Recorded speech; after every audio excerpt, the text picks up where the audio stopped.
All right. So today we were with you for about an hour, and here's our agenda. We're going to do some introductions. We'll give an overview of the Leadership Tomorrow flagship program and the application process. And then we'll hear from some of our alumni, and then we'll leave some space for you all at the end for question and answers. As far as introductions, myself, Aaron Parker, class of 2017, and I'm the chair of the selection committee, screening and selection committee. And then we have Sue, who is our executive director, LT'24, and Megan is our LT senior communications and development manager, both of which are great sources of information. If you have any questions, our alumni are definitely assist with Q&As at the end as well. So we're looking forward to hearing from you all a little later.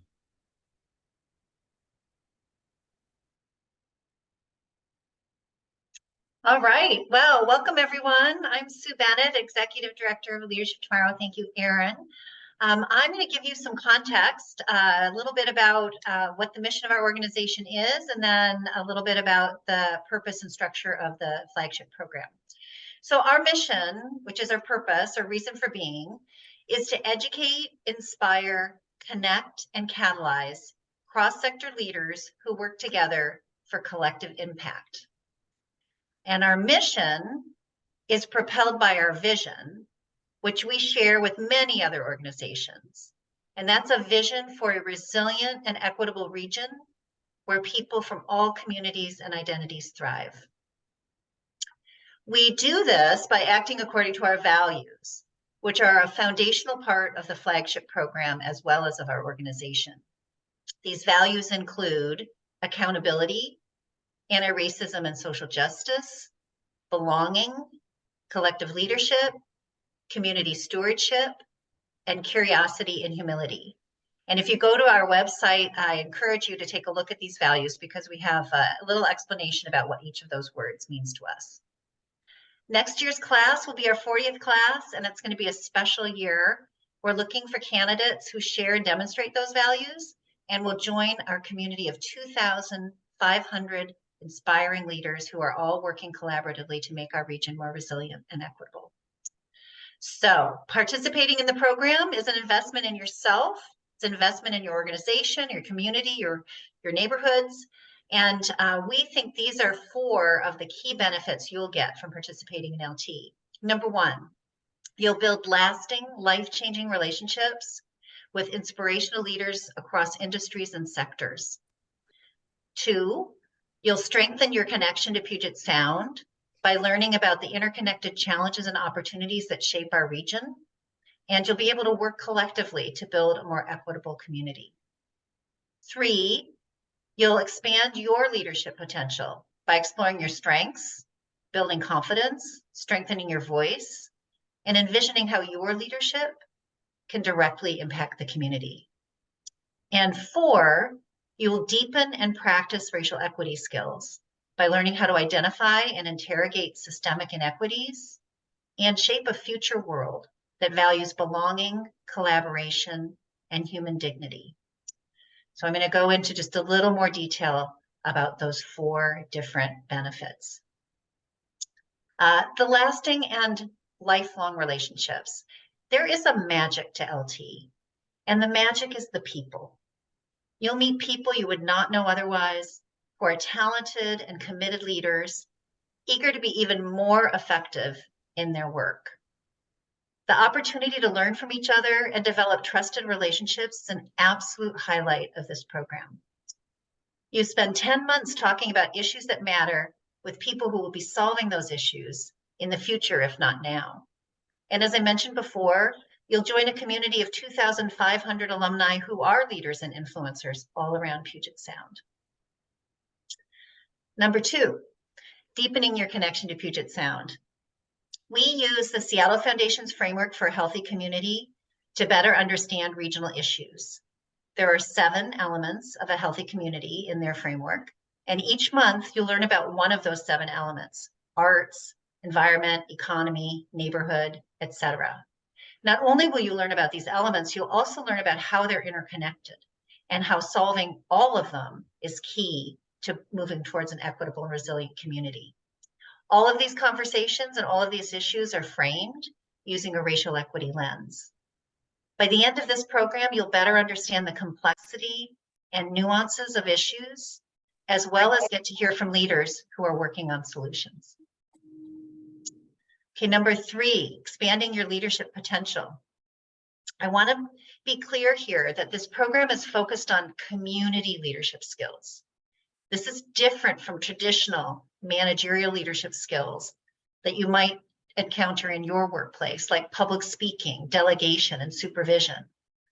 This program is focused on the kinds of skills that will help you make change in the community, as well as in your organization. There's skills like, how do you work in a group without an identified leader? How can you deeply listen to people with different perspectives? How can you persuade and advocate for issues you care about?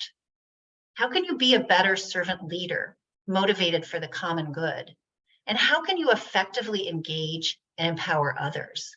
Those are the kinds of leadership skills that we'll be practicing and talking about, and identifying leaders who exemplify these in this program. You'll have opportunities as well to practice these skills in a low-risk, non-work environment. There's opportunities to learn and grow real-time, confronting healthy conflict and practicing ways to move through challenges that arise in any diverse learning community. And then finally, our vision, which I read earlier, is a community where everyone thrives. And we can't achieve that vision without addressing racism and advancing racial equity. The cohort, the LT cohort, is a multiracial learning community.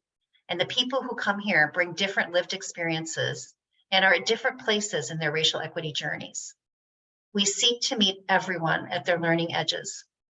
In the flagship program, we'll discuss the history and current impacts of racism and how working with others to advance racial equity is central to community leadership in our region. We also will give you some time to meet in race-based caucuses to support you in your racial equity work. All right, so that gives you a sense of LT's mission, vision, and values, and how the flagship program is, what the philosophy is based on and the benefits to you. And now Aaron's going to talk to you a little bit about how the exact 10 months are structured. Thank you, Sue. So as you see on your screen now, you see kind of the big elements of the program, and how we structure it. We have our orientation, fall retreat, monthly program days, our mid-year retreat, leadership labs, and individual learning. And so just to give you a little bit on each of these, our longer events like program days, retreats, those are going to be in person. So we have a hybrid model. And some of these shorter events like lab nights, orientation, will be held via Zoom. Our orientation is where you're going to meet the cohort, review your program expectations, set the stage for doing the work around race and racism for the year. And our fall retreat, you're really going to look at leadership perspectives and frameworks, establish your personal learning goals, build a community of belonging, reflect on your own race and reflect on your own racial equity experience. Then in our program days, which is like Sue talked about, it's one topic each month, includes some experiential activities, role plays, small group discussions, race-based caucusing, case studies, speakers, a wide variety of ways in which that we're going to engage you all throughout the year in those program days. Then we have our mid-year retreat, focuses on deepening the understanding of and your confidence to address racial inequities. You're going to get an opportunity to practice having some courageous conversations. And this is definitely one of the most memorable aspects of the LT year, because we all are, of course, very busy in our professional lives and personal lives. And then here in this leadership program, you definitely have to find time to have some social. So it's a lot of fun to get out there and not only do the work, but get to really connect with your cohort. So I really enjoyed the retreat, and I think everyone that participates in the program definitely enjoys that time. Leadership labs, those are opportunities to practice your leadership in small groups, meet with leaders in the community, work on a community project or a community service project. And this is meant to be applied learning, a place in which you're going to practice what you're learning in the cohort and in those lab days and things like that. And then there's individual learning. So be mindful that there are several hours of kind of pre-work that needs to be done before those monthly gatherings. And that's really to help make sure that we're all coming in, you all are all coming in with that similar foundation of understanding of the topic. And really it helps you engage in those conversations and the activities, having come prepared and did that reading. So be mindful that there will be some homework. We'll move on to the next slide. All right, and so this is really letting you know kind of who is in the flagship program cohort. So we're looking for 80 participants, and that is made up of private, nonprofit, and public sector employees. We are looking for 45% of our cohort to be people of color. Our age range is 25 to 60. And these are all candidates, participants that live and work in the Puget Sound area. And just to highlight that this is really one of the only programs where you're going to meet and build relationships across sectors. I think we all have seen leadership programs that are out there where they really are kind of sector specific, where you're kind of getting in there with some like-minded people to get in there and do the work. And I think that's a real highlight of LT, is that because we're intentional about the makeup of the cohort, you're able to do this across sector relationship building that really helps us do the work that we need to do in the community. And so when we talk about diversity for our cohort, we're talking about in terms of age, industry, geography, all of that adds to making this program special. And so just want to add that we aim to provide those of you who bring more extensive or deep knowledge for racial equity work with resources and learning opportunities that we hope will meet you at your learning edge. And we believe everyone has more to learn about racial equity. And we want to be sure that you understand the cohort will include folks that are new to the conversation. So being prepared, knowing ahead of time that that's the program you're going into. This is not, everyone has not already been on their full journey around this work. You're going to have people at many parts of the spectrum. And so it's being mindful of that as you think about applying to the program.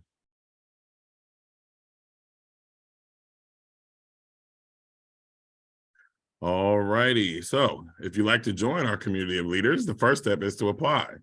Deadline is April 3rd, which is Monday, a week from today. And so after you apply, you'll receive an invitation to a candidate orientation, which will be April 4th at noon. And this is where we'll talk more about what to expect during your interview. Attendance is not required, but it's highly recommended. And then again, after you apply, the next step is to participate in a 30-minute interview with 3 folks from LT's Screening and Selection Committee. The interviews will run from April 10th through May 10th, and we interview everyone who applies. And so as long as you apply by the deadline, and hopefully before the deadline, you will receive an invite for an interview. And I will talk more about or maybe Megan's going to do that actually. Sorry. All righty. So what does the LT look for in candidates? So we work hard to put together a diverse group of leaders, as you saw on the previous slide, looking at different sectors, but also within those different sectors, we're looking for a group that is diverse in terms of race, ethnicity, sector, geography. All of that goes into what we're looking for as we build this cohort of 80 participants. And the people that you meet in LT will be one of the best parts of the program. Again, as mentioned before, the work that we're going to do will be moving, but really the work comes from the relationships that you're going to build with the alumni and those that are in your cohort as we look to do the work in the community in the Puget Sound area. And so these are the characteristics we look for in our candidates. And so if you check your screen out, we have commitment to community engagement, leadership in their area of influence, curiosity, very important, openness to multiple viewpoints, and desire to broaden their perspective, willingness to work in a multiracial learning environment, so engage with others at different stages in their learning journey, and deepen your own personal role in advancing racial equity. A strong interest in the curriculum and a willingness to learn and practice LT's values. LT's values can be found on the website, plug. Reasons for the wanting to participate is deeper than just networking, really want to be active in the community and look into what is your civic duty here in the Puget Sound region to really get boots on the ground and get to work. And so that there, again, highlights kind of what we're looking for in a candidate. And again, the website is always going to be a great place to check out other information on this. And I'm going to pass it to Megan. Thank you, Aaron. Hi, everyone. My name is Megan Rudolph, and I am the Senior Communications and Development Manager at Leadership Tomorrow. And I want to thank you for being here and for your interest in Leadership Tomorrow. So for my section, I'm going to share a few tips and recommendations to help you apply. So first of all, I want to say that going through Leadership Tomorrow is a very meaningful experience for our participants, and it's most meaningful and impactful when you have the time and capacity to really participate. So before you start your application, I do recommend going on our website and looking at the LT'24 program schedule. I want to highlight that orientation, fall retreat, and mid-year retreat are all essential parts of the program that you just wouldn't want to miss, and they're also required. So just make sure you're available for those dates. And if you're not available, I do recommend just, holding off on this year.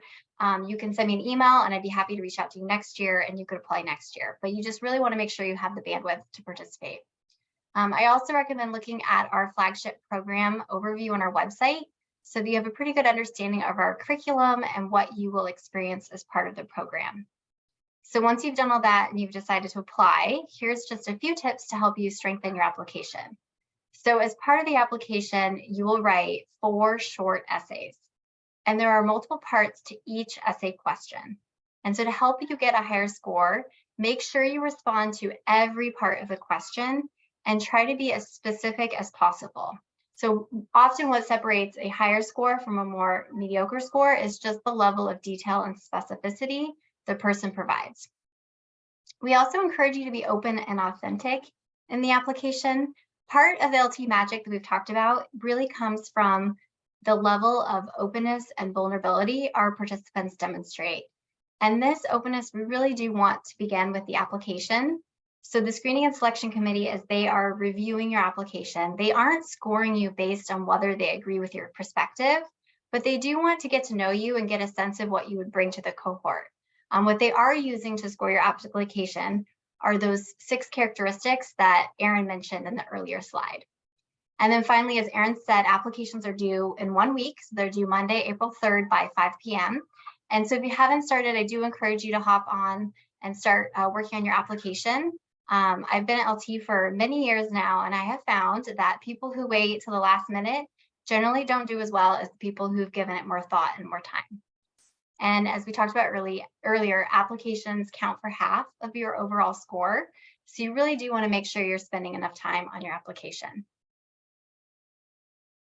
So tuition for LT is $5,500.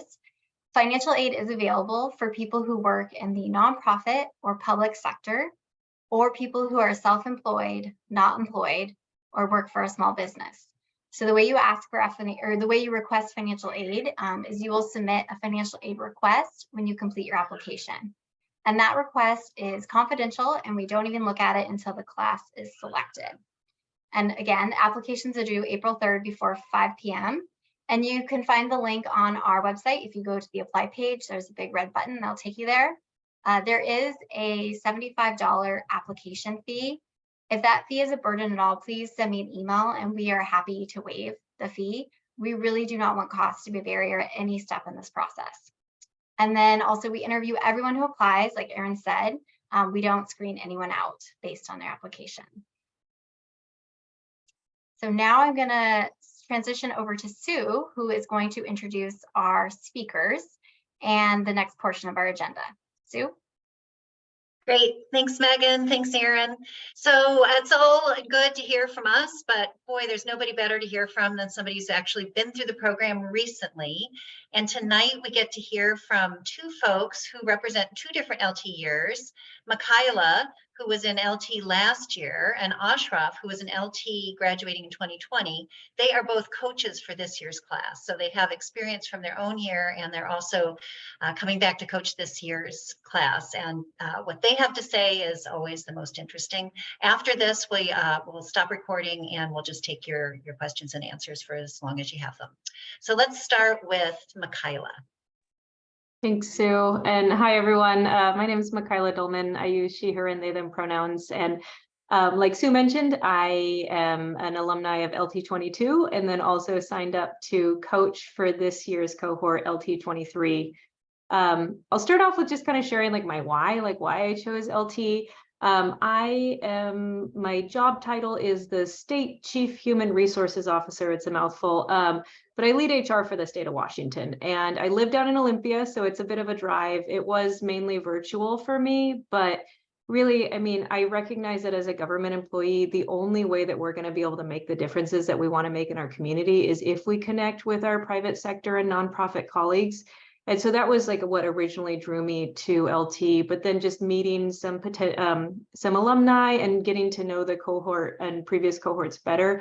There was also that recognition as like a light-skinned person of color living in Olympia, like Thurston County, if you haven't been here, it is very white.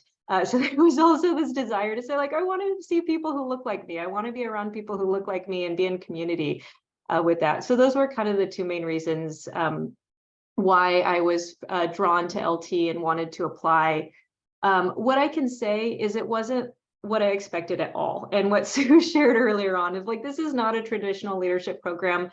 I think I heard that, but for some reason it didn't really connect.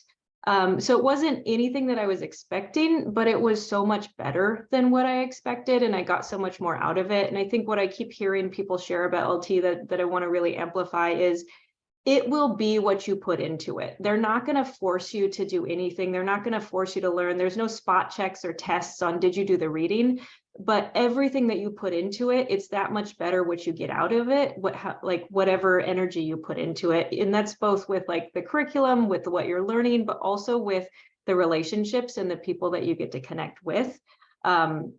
As Sue mentioned, relationships are a huge part of this program. And it was, although it was not my primary reason, I would say that is one of the most beneficial things that I got out of it were some of the friendships that I built that I'm still in contact with today, but also just learning from people that I never would have had a chance to connect with or never would have had a chance to learn from, just being in community with them and saying like, what was your experience? How am I going to build my empathy, being able to listen to other people share their take on things and just through those conversations. And I think the other part that I'd say is like it's just a place where you can be courageous and you can explore. There's no right answer. Many times, like, you know, we're taught in our workplace of like, find the solution or find the right answer. LT is not going to be that. It's going to say, have the conversation, explore different possibilities, explore different options, but you're not going to come out of it with, you know, a tight little bowed up solution at the end. You're going to come out of it with even more possibilities of where do I go next? Who do I connect with? What conversations can I have? Because systems change isn't easy, right? And if they tried to sell it, it would be fake. So it's really about like, what do we do after we leave LT that's going to make the biggest difference in our community and our region? The other thing that I'd say, I got this question a lot from prospective members. I did grad school at night. I did it before I have kids. I have 4 kids now. There is a lot of work. I mean, there's the readings, there's the possibility days, but this is doable. It felt way more doable than grad school. And it was also that thing of like, when I hit like my fatigue point, it was like just ending. So that 10-year program is way easier than a 2-year program. As well as just kind of, to me, the learning, I felt intrigued by it. It wasn't where I was falling asleep reading it at night. If anything, I was reading it going, hey, I can share this with my team. This is stuff that I can bring to my workplace and apply it there. So it felt like a double win with a lot of what I was learning as well. And then, you know, this is centered on racial justice and just looking at the pictures or some of the faces that I see on the screen. What I can say is, you know, and talking with other people in my cohort too, you know, whether you're white, whether you're a non-Black person of color like me, or whether you're Black, there is something that will stretch you out of your comfort zone here. My experience was like, you know, we talk about the middle caste. I got to have a lot of experience of what it means to be able to kind of find my truth and my power in speaking up as a person of color, but also recognizing that my voice wasn't necessarily the voice that needed to be heard right then and there as well. And then when we did our caucusing, we broke up into a non-Black people of color caucus group, and we were able to find our community there, kind of share what we had in common, but also say like, and what? Because we're also having the conversations around anti-Blackness and saying like, what's our role in both perpetuating that, but also in how to dismantle it. And so we're having those tough conversations, we're stretching ourselves, and we're practicing like, what does it mean to both step into our power, but also to share power amongst the group when, you know, traditionally we might not have had access to that power, or we might have had more access than we're used to sharing with folks. And how do we better disperse that out amongst the group? So it felt like there was a lot of opportunity to say, what do I want to do in my workplace? Maybe it's not safe to try it there the first time. So how do I try it out here and practice and learn and grow from that in a place that, you know, safe is always an interesting word. So I won't use the word safe, but what I would say is it felt like an opportunity where I could make mistakes and I could practice and say, I'm learning, hold me accountable for when I make my mistakes, but also like help me grow and help me figure out what I need to do differently. And then the last thing that I would say is being an LT'22, and it sounds like Ashraf, maybe your cohort started this, or maybe it was the year before, but you know, LT is not perfect either. And so we got to have a lot of good conversations around, hey, wait a second, this doesn't seem like it's in alignment with the values or the mission that you share. We're seeing a difference in behavior.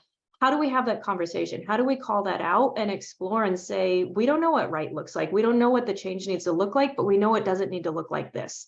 So how do we iterate? How do we try something new? And that also felt like it was a great opportunity to try something different, because I feel like so often, at least in my workplace, we're either staying quiet because we're too afraid to even call out what's happening, or we go so far in the other end where we're like, fire everybody, they all need to go.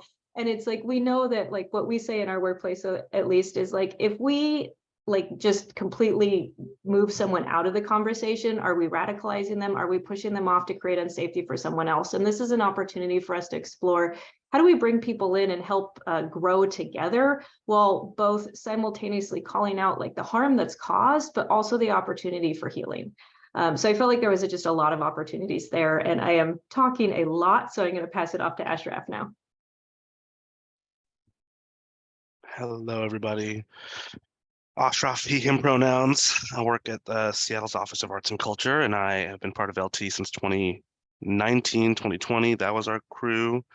We were the last class to have like the more in-person elements of LT, and this next class will have, from my understanding, all of those amazing in-person parts, including overnight retreats, and yeah, different challenge day locations or possibility days locations. So that's super exciting for this new cohort coming in. This is definitely a great year to be involved, and unless we have another crazy worldwide pandemic or this one gets way worse, it'll hopefully stay that way. Thank you, Michaela, for modeling how that goes. I'm gonna do the same thing. What was my why? For me, it was like three things. It was leveling up career-wise. I was a nonprofit executive director at the time, but I wasn't necessarily living a sustainable lifestyle. I knew that there was different career paths that allowed me to be a little more sustainable, not super burnout all the time. You'll find that a lot of people who do LT get new jobs halfway between LT, like while you're in the cohort. A lot of people also run for office right afterwards, during, or even beforehand. And that sort of leveling up was attractive to me as somebody who's sort of seen some glass ceilings or some teal ceilings, perhaps jade ceilings or other forms of rocks and granite. So that's one piece. Another was to meet new people. I just love hanging out, kicking it talking shit all the time. And specifically as a nonprofit executive director, I was looking for donors to be real. And I got a bunch of homies to come to the gala of my organization at the time, right? So there's real kickbacks for the organization that you're working with. If you're in a nonprofit, if you're in fundraising like I was, that kind of stuff is really valuable. As has been said before, you're not going to meet these people who you're going to be in this cohort with at any other time. This is pretty special to have this group of 80 folks who are selected to be part of this curated crew that'll complement each other's skill sets and where they're coming from. And that's kind of the third piece, which was the split of sectors. I'm not sure if this is quite the same way that y'all will do it going forward, because LT is super iterative and it changes the way it does things every year. But it was like 60% private sector, 20% public sector, 20% nonprofit sector, and that was super attractive. Thanks, Megan, for the thumbs up. And being in super nonprofit lifer at the time, clearly I'm in the public sector now, I just didn't even know who these folks were. So the relationships was huge. For me, that was my number one reason.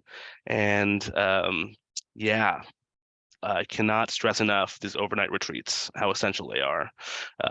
You get to have a roomie for a sec. I mean, how amazing. I mean, you don't have to. You can always level up to have your own room. But why wouldn't you want to have a little roomie for just one night at the Clearwater Casino and then go dance or do whatever you do?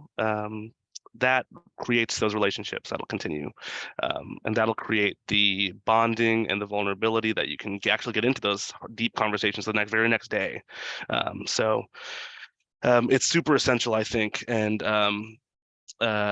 y'all will have that next. It's going to be super stoked. It's going to be super good. And you're going to be stoked about it. One of the core values of LT that got me super excited about it too was the fact that there are multiple truths that are centered in all of the conversations. Best conversations were when there was disagreement among the group on what is the right thing, the most just thing. And so to be in a space where you can be vulnerable, and yeah, like Michaela said, it's not necessarily a safe space, but it certainly is a space that you can be vulnerable in, especially if you're willing to be the one that starts the conversations. I'm not sure if y'all will have the microphones again. Are the microphones coming back? Good, because essential also part of LT past pre-Zoom was passing around a literal microphone, saying your name, your pronouns, and then starting to talk.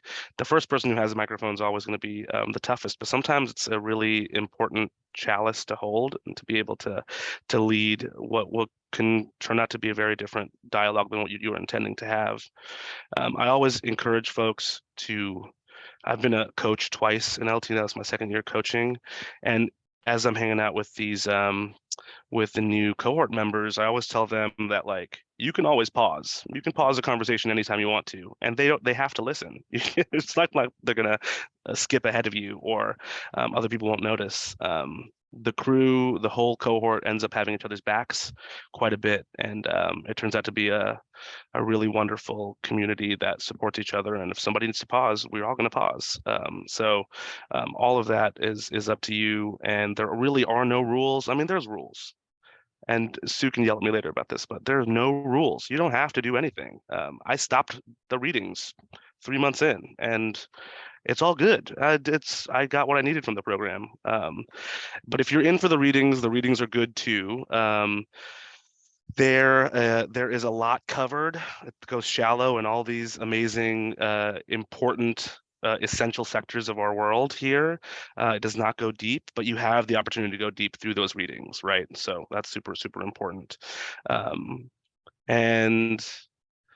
My next bullet point is iterative by nature. LT is always changing. You're part of the change that it continues to be. The collective leadership focus, the anti-racist focus, those are pretty new things for LT. And so to see them really embrace those and to model what it looks like to have those changes active, for me was very heartening. Because nobody has it all together, you know, and most specifically LT does not always have it all together, right? But they're vulnerable about it, and therefore they have my respect, you know, forever. Something else Michaela was saying was leaderless groups. There is so much opportunity for folks to step in, step back, be uncomfortable. I've seen folks have the intention going into LT saying, hey, not really the one who starts the conversation. I'm not really the one who leads, but I'm going to do that this time. I'm going to be here. I'm going to do that. That's what I'm going to try and do.